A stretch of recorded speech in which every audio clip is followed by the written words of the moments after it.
நம்முடைய தேசத்துல முக்கியமான விஷயங்கள்ல குலம் அப்படிங்கிறது உள்ளோம், குல குருங்கிறது உள்ளோம், குல தெய்வம்னு உள்ளோம்.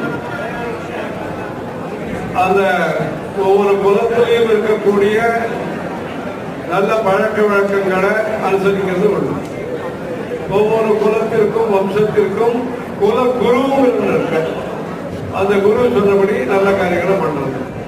குல தெய்வம் நம்ம எந்த ஊர்ல படிச்சு உள்ளூர்லயோ வெளியூர்லயோ எங்க இருந்தாலும் பரம்பரை பரம்பரையாக காது குத்துறதுலேருந்து ஆரம்பிச்சு பேர் வைக்கிறதுலேருந்து ஆரம்பிச்சு எந்த மாதிரி பேர் வைக்கணுங்கிறதுலேருந்து ஆரம்பிச்சு அந்த குலதெய்வங்கிறது முக்கியம். அந்த குலதெய்வத்துல இப்ப இவனுடைய